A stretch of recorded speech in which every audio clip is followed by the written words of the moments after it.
जो जय श्री राम न बोले वो देशद्रोही, और जो तिरंगा न पकड़े वो उसे भी देशद्रोही बोलना चाहिए, क्योंकि अमित शाह के बेटे जय शाह ने तिरंगे का अपमान कर दिया है। दिए तले अंधेरा और पिताजी बांट रहे हैं राष्ट्रवाद का सर्टिफिकेट और घर में ही देशद्रोही। यही हो रहा है हमारे देश में, क्योंकि अभी धारण आपने देखा होगा 15 अगस्त को हर घर तिरंगा अभियान चलाया गया, हर घर तिरंगे की बात कही गई प्रधानमंत्री मोदी की तरफ से। लेकिन हुआ क्या, लोगों ने तिरंगा लहराया, लेकिन जिन लोगों ने तिरंगा नहीं लहराया या जिन लोगों ने तिरंगे का अपमान कर दिया, उन लोगों को सलाखों के पीछे भेज दिया गया। पाकिस्तान के साथ भारत का मैच था, भारत जीत भी गया, लेकिन सेलिब्रेशन में हाथ में तिरंगा क्यों नहीं आया?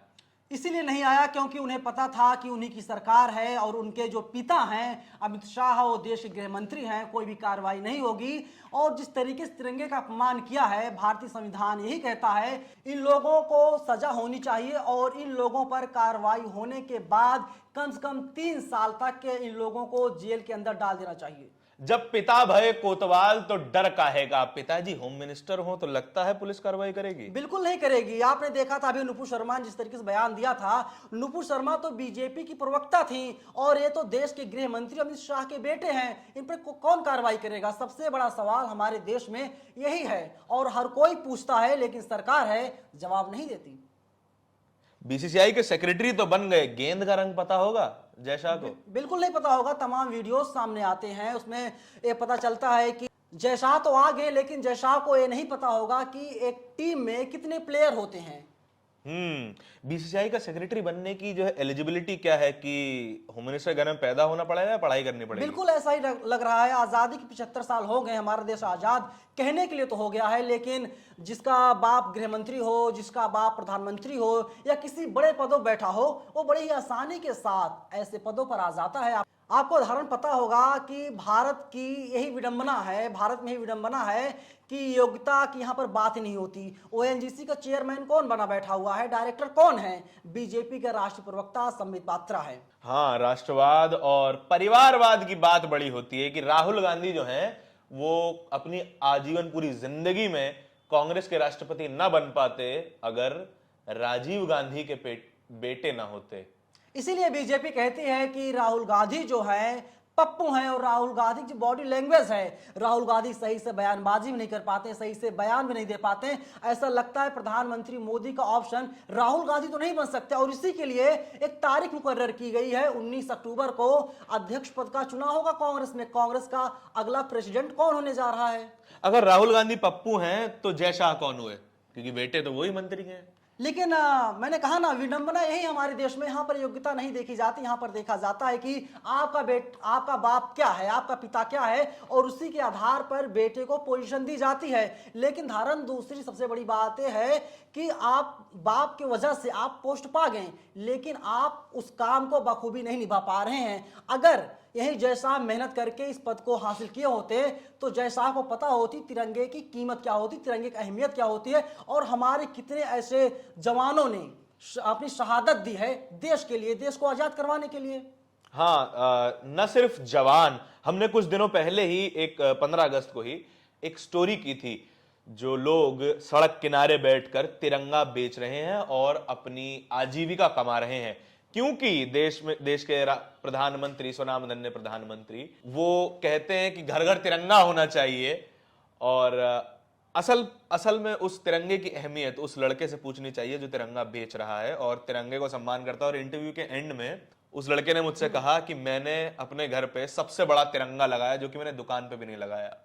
लेकिन दूसरा बड़ा सवाल धारण यही खड़ा होता है, सोशल मीडिया पर लोग अपने घर पर तिरंगा लहरा रहे हैं, फोटो डाल रहे हैं। सरकार ने बाकायदा वेबसाइट लॉन्च कर दिया, लोग वहां पर पोस्ट कर रहे हैं। बार बार लोगों को बताना होता है, देखो भैया हम राष्ट्र विरोधी नहीं हैं, हम लोग देशभक्त हैं। लेकिन बड़ा सवाल धारण यही खड़ा हुआ, कुछ लोग ऐसे थे जो कह रहे थे कि मेरे पास तिरंगा तो है, लेकिन मेरे पास फहराने के लिए घर नहीं है, मैं तिरंगा कहां फहराऊं, और मोदी जी को, अमित शाह जी को मैं कैसे बताऊं कि मैं राष्ट्रभक्त हूं। 2022 15 अगस्त तक तो सबको घर मिलने वाला था, नहीं मिला क्या? बिल्कुल नहीं मिला। अगर आप जाएंगे, महात्मा गांधी ने कहा था अगर आपको असल हिंदुस्तान देखना है तो आपको गांव की तरफ जाना पड़ेगा, गांव का रुख कीजिए तो पता चलेगा असल हिंदुस्तान की तस्वीर क्या है। लेकिन अब आप गांव में जाएंगे, आप देखेंगे कि प्रधानमंत्री मोदी बात करते हैं, उन्होंने सबको गैस सिलेंडर दे दिया कि लोगों को गैस सिलेंडर मिल गया, लेकिन लोग जो है क्या दोबारा सिलेंडर को रिफिल करवा पाए हैं? नहीं करवा पाए हैं। बड़ा सवाल यही खड़ा होता है। और घर के तो बहुत बड़ी बात है, घर कहाँ प्रधानमंत्री मोदी दे पाए हैं? आप देख लीजिए, दिल्ली में हम लोग रहते हैं, हम लोग रिपोर्टिंग करने के लिए जाते हैं, रेड लाइट पर तमाम बच्चे मिलते हैं, गरीब मिलते हैं, उनके पास खाने के लिए पैसे नहीं होते, वे हम लोग पैसे मांगते हैं, 10 रुपए 5 रुपए दे दीजिए या उन्हें खाना खिला दीजिए। देश की स्थिति ये है। और हम शहर की बात कर रहे हैं, अगर हम धारण गांव में जाएंगे, गांव की स्थिति और ज्यादा बदहाल है, भयावह स्थिति है। शायद हम लोग कल्पना तक नहीं कर सकते दिल्ली में बैठ करके।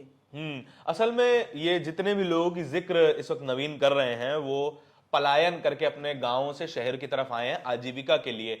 और हमेशा से महानगरों के बारे में ये बात कही जाती रही है कि असल में महानगर का असली निवासी है कौन? क्या वो व्यक्ति जो गेटेड सोसाइटी में रहता है, ओमैक्स सिटी जैसी गेटेड सोसाइटी में रहता है, या फिर वो व्यक्ति जो फुटपाथ पे सोता है, फ्लाईओवर के नीचे सोता है और तब भी तिरंगे की इज्जत करता है? लेकिन दुबई में बैठकर एक महंगी टिकट तो खैर नहीं खरीदी होगी उन्होंने, अच्छा खासा खर्चा करके जब वो दुबई जाते हैं और वहां जाकर तिरंगे का अपमान करते हैं, तो वो भारत की छवि कैसी दिखाता है? देखिए, आपने ओमैक्स सिटी का नाम लिया, अभी एक मामला आया था श्रीकांत त्यागी का। त्यागी जैसे भ्रष्ट लोग ही ओमैक्स सिटी में घर खरीद सकते हैं, वहाँ पर फ्लैट को किराए पर ले सकते हैं, खरीद सकते हैं। लेकिन आपने कहा कि जो गांव से पलायन करके लोग दिल्ली आते हैं, मुंबई जाते हैं, वे लोग फुटपाथ के नीचे सोने को मजबूर हैं। इसीलिए मजबूर हो, सोचते हैं 2 पैसा मिल जाए। लेकिन सवाल ही नहीं खड़ा रुकता, सवाल यहां से उठता है कि वे लोग गांव से पलायन करके शहर में आ जाते हैं, दिल्ली मुंबई जैसे बड़े शहरों में चले जाते हैं। वे लोग फ्लाईओवर के नीचे रहते हैं। वहां की सरकारें नाकाम हैं। सरकारों को शर्म आनी चाहिए। उनके यहाँ का निवासी, उनके राज्य का निवासी दूसरे राज्यों में जा करके फ्लाईओवर के नीचे सो रहा है। इसलिए सो रहा है, ऐसा नहीं उसके पास उस राज्य में घर है। घर नहीं है या घर है भी तो दूसरे बड़े शहरों में आता, उसे ही उम्मीद रहती धारण कि जब वहां पर आएगा तो चंद रुपए, कुछ पैसे, धन दौलत कमा करके शहर से गांव लाएगा और अपनी स्थिति को और बेहतर करेगा। लेकिन शहर में आने के बाद भी ऐसा नहीं हो पाता। ऐसा नहीं कोई हम लोग किसी पर आरोप लगा रहे हैं, कोई हम दोष बढ़ रहे हैं। ये चीज सच्चाई है, आपने भी देखा होगा, चाहे चिराग दिल्ली देख लीजिए, मूलचंद देख लीजिए, या आप कहीं पर देख लीजिए पूरी दिल्ली में। देखिए, एक बात हमारे पिताजी बड़ी कहा करते थे, जिसके पास पैसा कम होता है उसका दिल बहुत बड़ा होता है, और जिसके पास पैसा ज्यादा है उसके पास दिल ही नहीं होता।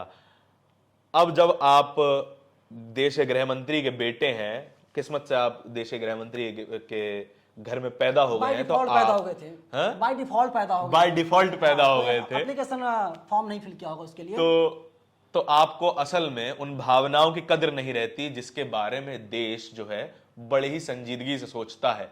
वे लोग नहीं समझते हैं कि ऊपर पहुंच करके जब वे लोग कहीं पर पहुंच जाते हैं, उन्हें नहीं पता कि संघर्ष क्या होता है। जो लोग सीधा पहुंचते हैं, जो लोग मेहनत करके बढ़ते हैं आगे, धीरे धीरे मेहनत करते हैं, सीढ़ी की तरह ऊपर चढ़ते हैं।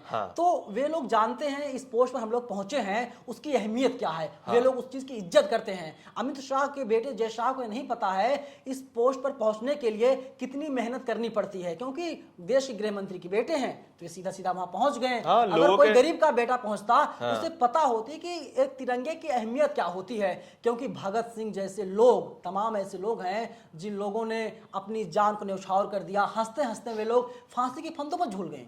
ये बात बहुत मौजूद है। और अगर इसी तरह के वीडियोस आपको पसंद आ रहे हैं, ये फॉर्मेट आपको पसंद आया, तो हमें कमेंट करके जरूर बताएं।